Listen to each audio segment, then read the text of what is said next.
The highly anticipated wait is over. We are excited about this next guest because we view him as a compa. He's on the Chargers beat as well. So it's time for Tres Compas on the beat with a chef, a techno artist, and a taco influencer. That, of course, is Daniel Popper of The Athletic. Pop, how are you? And what's Let's this I hear about you go. having fans in Mexico? That's our territory, not yours. Okay, quick story time. I was in Mexico for my girlfriend's birthday. Did a little trip with some Shout out. friends, and we were at a winery. We went down to Rosarito, and we were at a winery about an hour off the coast.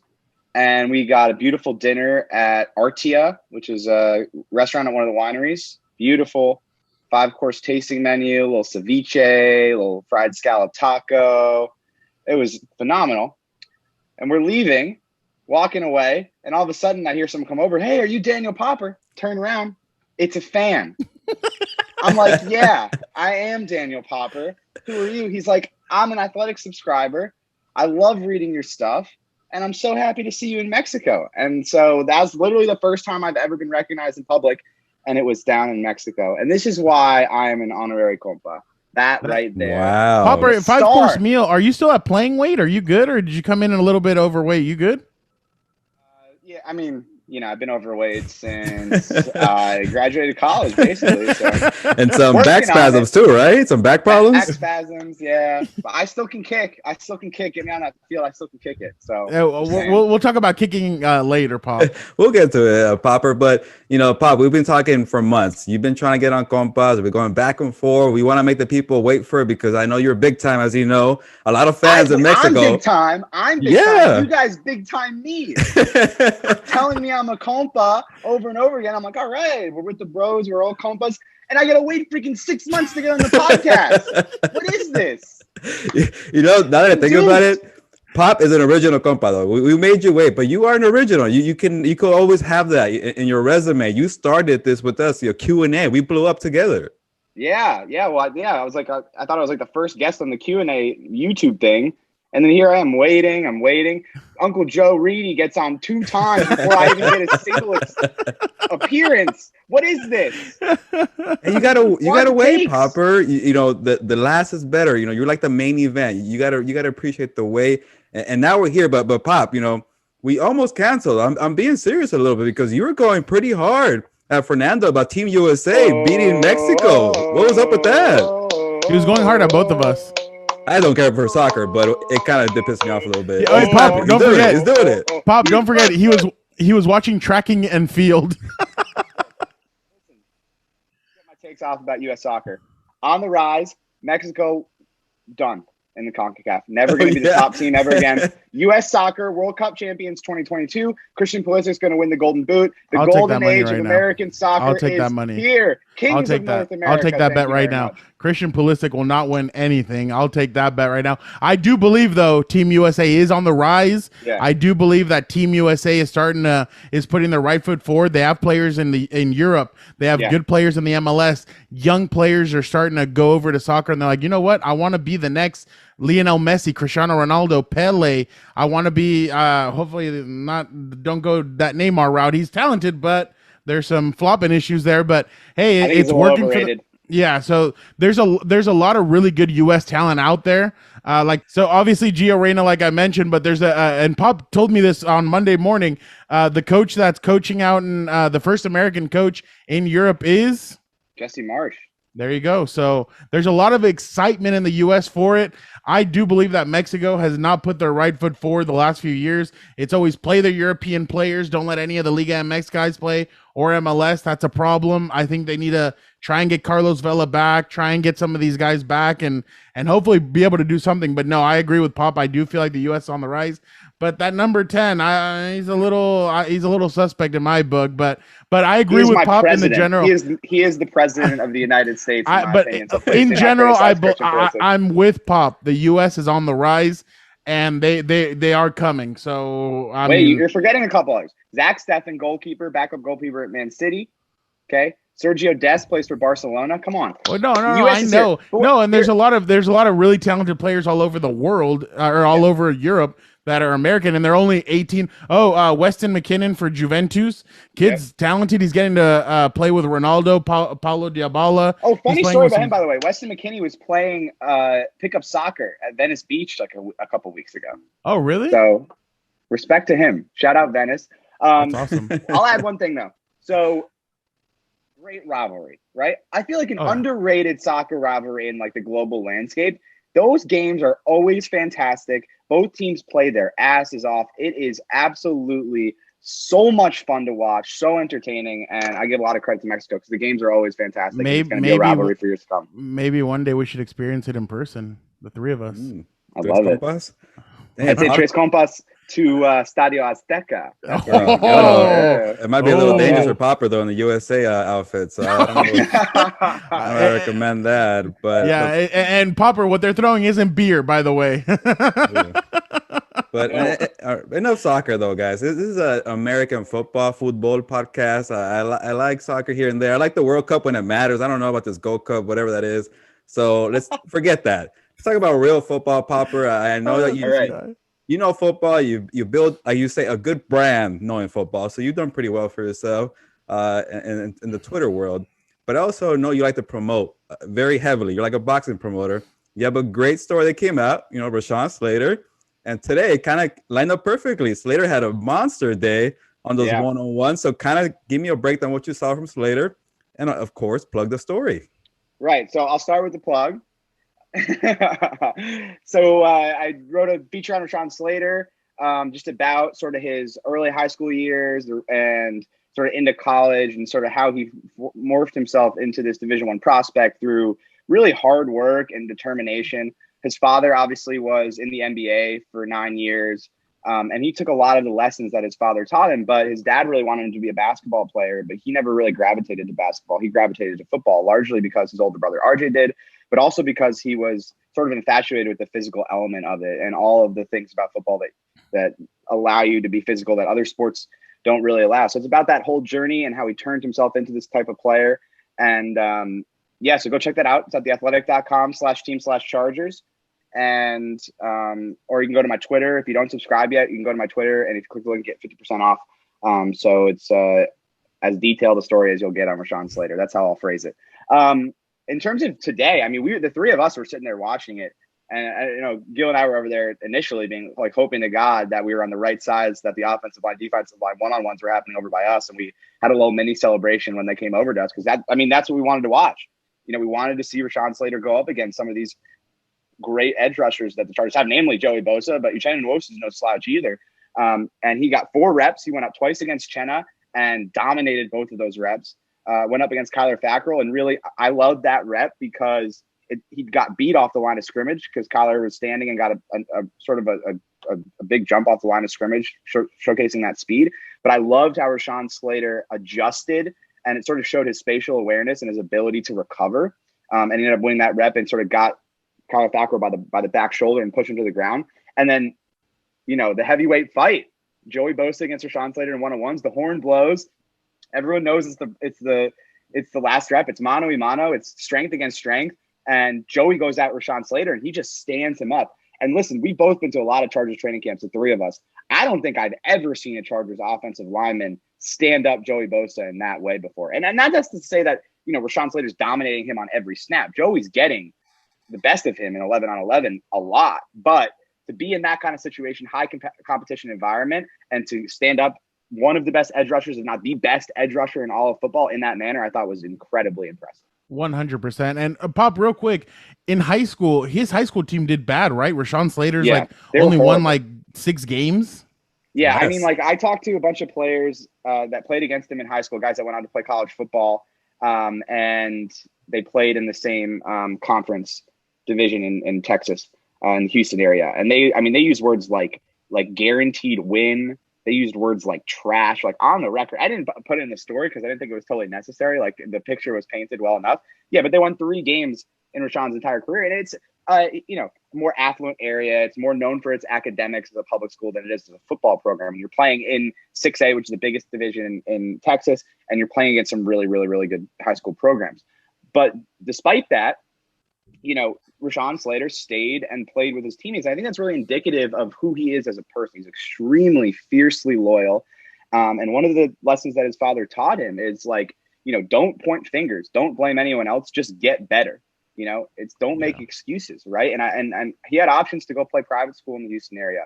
There were players in other schools that were like, hey, tell your family to buy a new house, move to our area so you can go to our public high school and play for a better program. Rashawn Slater said, no, I'm going to stay here and I'm going to stay with my teammates and we're going to lose a bunch of games, but I'm going to get better. And I think that affected his recruiting. I think that's why the only in-state offer he got was from Rice, and why he ultimately ended up at Northwestern, just because it's hard to get recognition when your team is so bad. But everyone I talked to regarded him as the best lineman, period, in the state, because he was a defensive end in high school, and he played every snap on both sides of the ball. Like, he played an entire game at offensive tackle and an entire game at defensive end. He had double-digit sacks as a senior. Wow. And some people think that in high school he's a better defensive lineman than he was as an offensive lineman. So a lot of people consider him the best lineman in the state, but he had this great senior season, but he had already committed to Northwestern. They were the first, Power 5 school to really show interest in him and offer him. And he had Baylor come calling. He had, big schools, Nebraska, Big 10 schools, Big 12 schools come calling that senior season. And he said, no, he refused, because he'd already pledged his allegiance to Northwestern, and that's where he was going to go. So I think that part of it is really a window into what drives him. It's loyalty, and it's being there for his teammates. And I think that's one of the things that really, on top of his physical attributes and football acumen, what really jumped out to the Chargers with that 13th overall pick, Yeah, I know. And I compared it to the Hound versus the Mountain when Joey and him went at it. So I wrote that. Yeah. So I definitely had to do that. But you know what, Pop? We know why you're there. You're not there for any of this other stuff. You're there for that kicking battle. That's what you're all there for, and I'm with it. So, I mean, what have you thought about the competition between Badgley and I don't want to butcher the Vizcaino and Caseman, Alex Kessman. Alex Kessman. What have you thought about the kicking battle, and who do you feel, is there somebody that has an edge? What do you feel on this? Yeah. So, well, let's start with what happened in practice. We all watched it today. Michael Badgley went first and made all 5 of his kicks, including a 55-yarder, which I thought was encouraging for him, because the issue for Michael Badgley has been kicks over 45 yards. I actually looked it up today. He's 45 of 47 in his career on kicks 45 yards or less. Yeah. Like, that's really impressive. He's nearly automatic. And then from outside 45 yards, he's like 6 of 18, So it's completely different kicker. So I think what he has to show in this training camp is, in these practices, that he has the distance to hit these kicks from deep. And then I think when they get into preseason games, they're going to try and put him in situations where he has to make kicks from that distance. In terms of how it stacks up, and then Tristan Vizcaino went next, and he hit all 5 of his kicks, including 3 from over 40 yards, as we all charted. But in terms of how it's shaking out, Darius Swinton scouted Tristan Vizcaino personally, right? He saw him kick against he was the 49ers kicker when Robbie Gould was out last year with because of COVID, and he made a couple kicks in that game, and Darius Swinton saw it on tape, and he's like, oh, who's this guy? He's got a pretty big leg. That's important, right? They clearly feel like they need to improve on special teams. That is a must, and you can see it, how much they're practicing it. They bring in a very qualified, energetic special teams coordinator in Darius Swinton, right? They draft a bunch of guys with special teams experience, especially late in this draft, between Chris Rumpf and Nick Neiman and Larry Roundtree, all guys that have played a ton of special teams in college. And they go out in free agency, they get special teams guys. Ryan Smith is a special teams player, and they signed him to a contract for that exact reason. Kyler Fackrell is a special teams player. Obviously he brings something as an edge rusher, and he had 10.5 sacks in that one season, but he has a lot of experience in that area. So this is very important. So are they going to stick with the kicker who really struggled last year and is a complete question mark on kicks outside of 45 yards, which, let's be real, if you're kicking between 45 and 50 yards in the NFL, you got to make that kick. Especially in a dome stadium. Right. 50 plus is a crapshoot, right? But if you're 45 to 50, you got to hit those kicks or you're going to struggle. So if they are really thinking about moving the special teams unit forward, then they're going to really be considering making a change. And this is an open competition. And when you look at, okay, how do they stack up? Well, Darius Swinton personally scouted Tristan Vizcaino. They signed him because Darius Swinton loved him. And so I think that means something when you're trying to shake out, okay, who's going to win this competition. Yeah, no, and definitely, and we all saw exactly what was happening. It's funny because we were on one side of the field, and we all had to run to the other side because that's what they were going to be kicking. That's what this is all about too. It's a lot of running. People think that we're just standing around in the shade. No, we're actually running from sideline to sideline, trying to show off our speed and everything. But real quick, Pop, one other matchup that we mentioned. Obviously, they all went up against. Most of them went up against. Rashawn Slater, that is Kyle Fackrell, that's Chris Rumpf, and that's Uchenna Nwosu. How do you feel like that battle is for the opposite side of Joey Bosa? What have you kind of noticed? I know that Rumpf was more with the other squad. He didn't really go up against the ones, but how do you feel like that's kind of that battle's going out, shaping up to? How do you feel like that's shaping up? Yeah. So I've actually been surprised, and I know Gil noted this on Saturday. I've actually been surprised how much Kyler Fackrell has been working with the first team. It's kind of been like a 50-50 split between Chenna and Kyler Fackrell. They obviously think a lot of Kyler Fackrell as a defensive player. They think that they can tap into that 10.5 sack season that he had with the Packers and find some of that here. They also love what he can do in coverage. He obviously had a pick six last year with the Giants. So, they brought him in. It was two-pronged, right? I think they loved what he brought from a special teams experience, which we were talking about before, but I think they think that he also has a lot of upside as an edge rusher.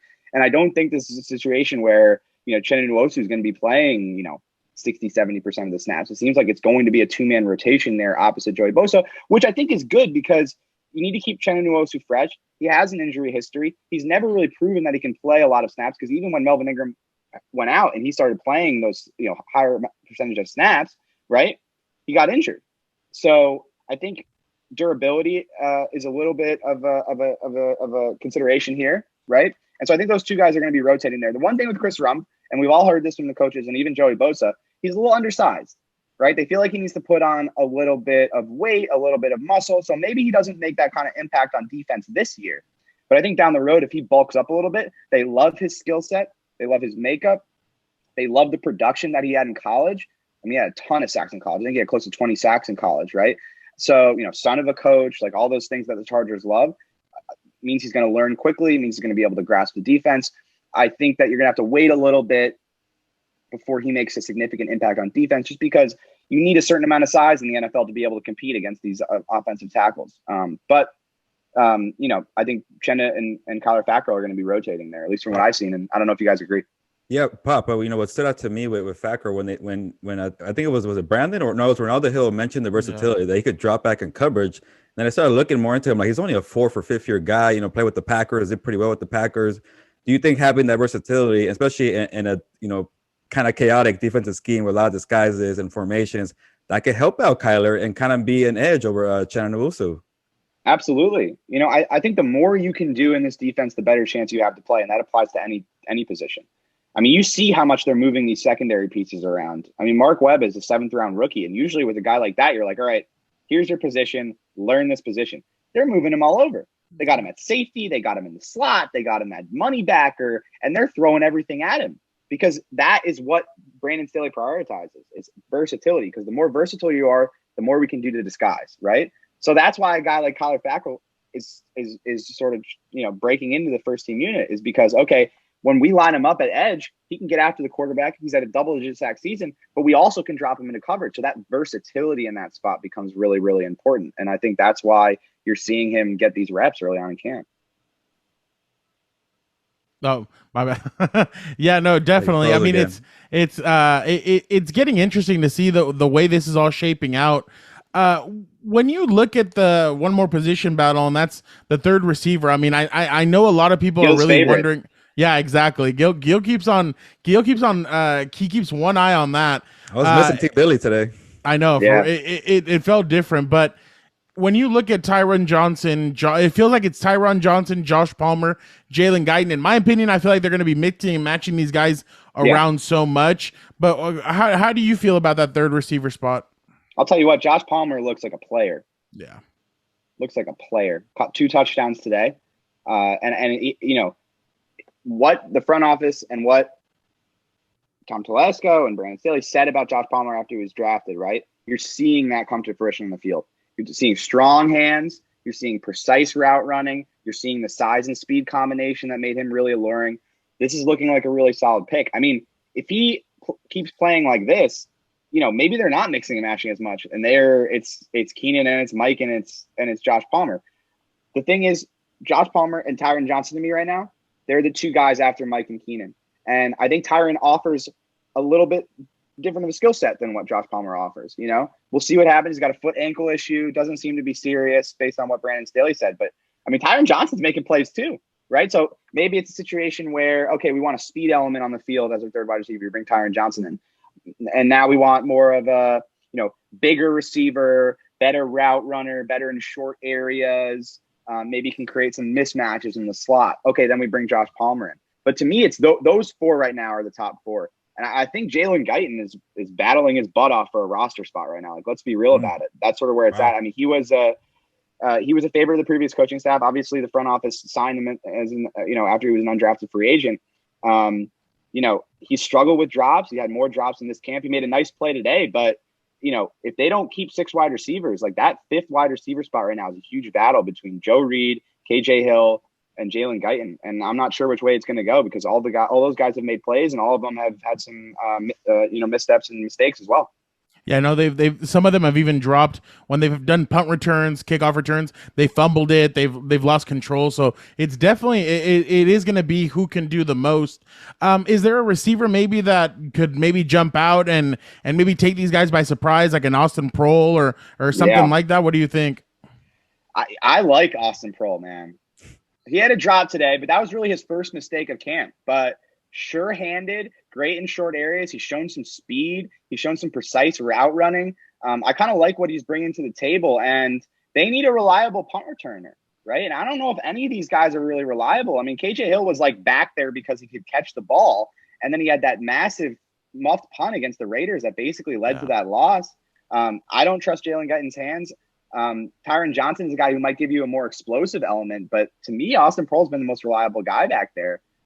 So maybe he has a shot. I just think there's just too many receivers battling for that spot. So I think he's more of a practice squad guy, but I like what I've seen from him, on offense and on special teams. Pop, with Brandon Staley, we've had, plenty of conversations back and forth, you and I, and the thing we always go back to is like how detailed this guy is. And everything he's doing out there is from special teams to one-on-one drills or whatever it is. They're very detailed and everything they do. And I think you were making a joke saying like, you try to ask questions and this guy's already, maybe ahead of you, everything you have, and you like to ask a lot of questions, Pop. So I'm going to be curious to see these post games and how you guys go at it. Right. Just mention Brandon Staley and how he is as a teacher, his philosophy, and everything you've seen the first week and what's kind of stood out for you.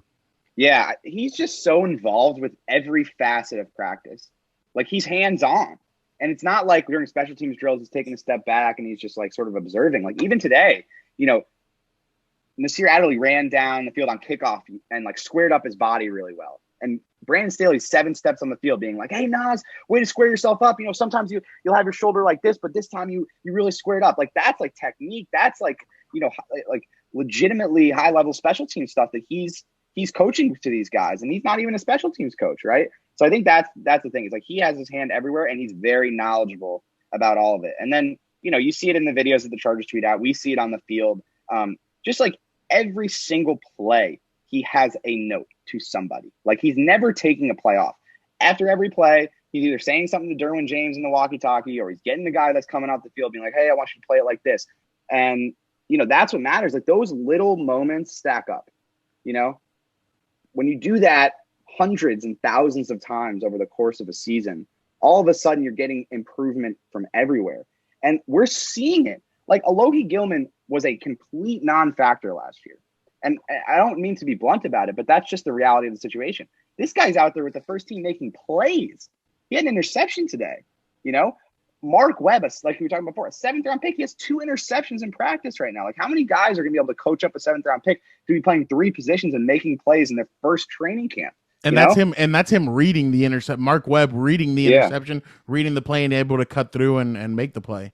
Yeah. So, I mean, I've been thoroughly impressed. Just like little things that Brandon Staley was saying in his press conference about like certain intention of certain things, like the way he phases in his special teams during practice to simulate a game, right? Not having coaches on the field during 11-on-11 to make players solve problems themselves. Like those are the little things that like, okay, like you're watching practice and you don't think that there's any intention behind it. But with this guy, like everything has intention. Like every single thing that they do has been thought out, and there's a reason that they're doing it. There is no going through the motions anywhere, not for the players and certainly not for the coaching staffs. I remember, especially in this period of last week, I looked around and I was like looking at all the assistant coaches. They're all coaching during special teams, right? Frank Smith is talking to all of his offensive line, and Jay Rodgers is having a one-on-one conversation with Joey Bosa. It's everywhere. Shane Day is talking to the quarterbacks. Like they are every single moment they're teaching and they're coaching. And will that make this team into a playoff contender? I don't know. But it certainly is noteworthy at this time of year that you have that kind of effort, consistent effort from a coaching staff. And it starts with the head coach, Brandon Staley. Yeah, no, change is always good. And this team needs something different after the last couple of years and how kind of bad it was at times. But, sometimes change is not always good, Pop. I got to ask you a big question. Are the taco reviews coming back for 2021? Like, I haven't seen any. It's been a minute, man. I don't know. What do you guys think? Should I do them? I think we should do one together. I'm thinking, all right, let me run this by you. Breaking news on the Compas on the beat, all right? I'm thinking about everyone. I said I had something special coming in the morning. Everyone started asking me for a cookbook. So what if I did recipe of the week? Thoughts? Yeah. What was your breaking news, or what was, like, you said you had something coming? Was it the Rashawn Slater thing? Yeah. Yeah, it was the Rashawn. Okay. Not big enough for you, Fernando. Like, what? Like, I love it. It always, he's dropping his mixtape. I'm like, no, I'm just doing my job as a Chargers beat writer and writing a feature about their first round pick. Yeah, I actually did see that mixtape tweet. Yeah, all my songs on my SoundCloud, soundcloud.com/dpopper. If you want to go listen to it, it's like very mediocre, but it's okay. So I'm versatile. Thinking the other thing I'm thinking about. Okay, burrito of the week. Because I haven't really delved into the burrito scene. I mean, I have, like, for myself, but I haven't written about it on our sports website. Cali Tacos in Orange County. Right. Like, maybe I do burritos of the week. You have people. Yeah. All right. I mean, you have well, people. listen. Well, here, if you're listening to this podcast, tweet at me at Daniel R. Popper. Let me know if you'd rather have recipe of the week or burrito of the week. Let me know. Hit me up. Pop, when did you become so, I guess, obsessed with tacos? Obviously, we grew up with them, but for you, being from where you came from, at the Far East, when you moved to Los Angeles. Well, New York City. I mean, New York City has a big Mexican population, So I used to eat a lot of Mexican food. Shout out Taqueria Diana on the Lower East Side, best habanero hot sauce in the United States of America that I've tasted. But yeah, I really started eating a lot of Mexican food when I was in New York City, just like trying different taco shops, different taco trucks. I wouldn't say it was like my passion like it is now. But then, I mean, you move to Los Angeles, like you better get into some tacos or like, what are you doing? And I've always loved food. I've always been a big food guy. So whenever I go to a new city, like even when we're traveling for games and stuff, like I'm trying to find the best food in that city and I want to go and eat it. Like when I go to Kansas City, I almost said St. Louis. So when I go to Kansas City, like I'm going to get amazing barbecue. Like that's what I'm doing, So, coming to LA, I was like, I gotta just like understand the culture, understand the food scene. And the best way to do that is to try a bunch of tacos. I gotta ask, in Jacksonville, did you find any tacos? Yeah, there was one good taco place. Well, wow. Okay. Let me talk about this because this kind of got under my skin. There was one there was one taco place that everyone thought was like amazing tacos. I don't even remember the name. It was like Taqueria Lou or something like that. I can tell you, I have one like that. But go ahead. It was like a Jack's Beach staple. But like they marinated their carnitas in Dr. Pepper. It's like I thought it was like really like overrated. What? But then like a crime against humanity. So then there was actually a decent taco place that was like north of where I lived. Again, forget the name. I kind of have erased everything about Jacksonville from my memory. But they had this really delicious like hanger steak taco with pickled red onions. I love how I don't remember the name of the place, but I remember everything in this taco. Like that's just so on brand. So yeah, pickled red onions and then like pistachios. Oh Lord, verde salsa. That was good. So those were good tacos. But like we're talking 9.7 to 10.3 on the pop point scale. The best taco shops out here, you're talking 14.7, 15.2, 15.5. Sonora Town, downtown LA, best tacos in Los Angeles. I have a place like that, and everybody in San Diego outsiders, everybody thinks that Tacos El Gordo is really good. I think it's overrated, overpriced, overhyped. I don't think it's good at all. The only thing that's good is their campechana fries, which is carne asada, carne adobada, French fries, and then cheese. That is good. Other than that, it's not that good, and everybody's always doing the long lines and everything. It's humongous. I couldn't wait. I was like, this taco has to be the best freaking taco I've ever eaten, or I'm not waiting in line. I went to well, they were good in TJ. When they were in TJ, they were very good. When they came over here, it's like they lost a step. The taco stand in that's what it's called, right? In San Diego, there's one in Encinitas. Oh, I've never been there. I think that's what it's called. Those are really good. I went down there. Well, let me look it up. I went down there last season. It was like super good. Let me ask you guys a question, because yesterday I had tacos and the price was insane. They were good tacos. So let me ask you guys, what is a good price or a fair price for a very good taco? Because I'm seeing, $2.50, $2.75 range, $3. I know some of the bougie spots are more than that, but the ones that are street tacos, I'm kind of losing my mind. It's like gas prices, man. I'd say you go. No, I'd say $2.50 to $3 is okay. It's okay. There's some places over here that, like, there's a place called Puesto, which is gourmet tacos, and like my parents went the other day and they said they had 4 tacos together. Like, no, 5 tacos together, 2 beers, and it was like $70. They were like, dude, that's way too pricey. I paid $60. It depends what kind of scene you're going to. Well, that's true. Like, are you going to like the bougie California taco spot where you get like, strawberry margaritas and then TJ has spoiled me. Char-grilled octopus taco? Those are so good. Fire, really good. Pulpo, right? Pulpo. Yeah. No, right? That you're good. You're good. Yeah. Okay. Pulpo, there you go. I was like, what? Yeah. Or are you going to like, Leo's?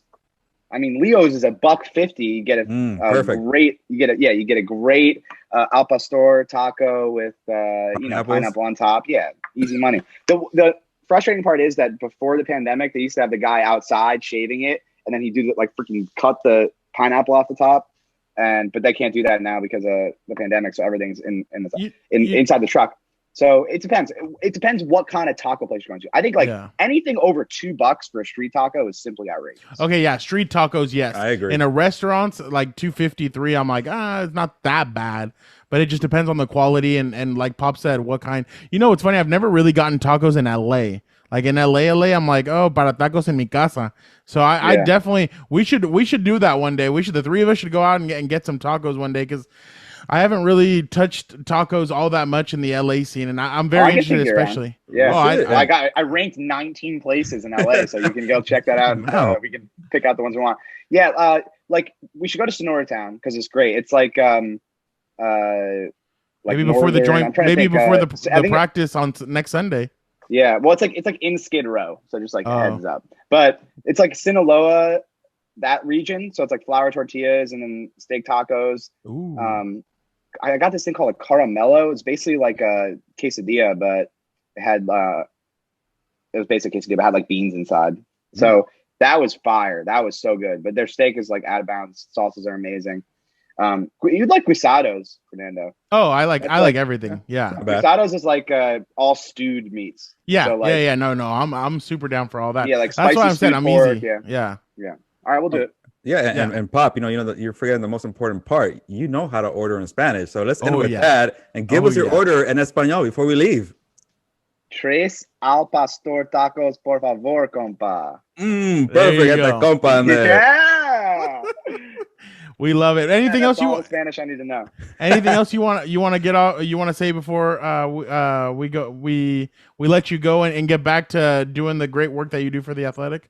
I just want to say that I'm happy for you guys. You guys are killing this podcast, and it was an absolute honor to join you. And I hope I don't have to wait 6 more months to come back on. That would be January. So the Chargers would have to be in the playoffs for us to welcome you back in. Or something a little more nefarious. Ooh. Perhaps another coaching change. No, dun. We appreciate you jumping on, Pop. Adios.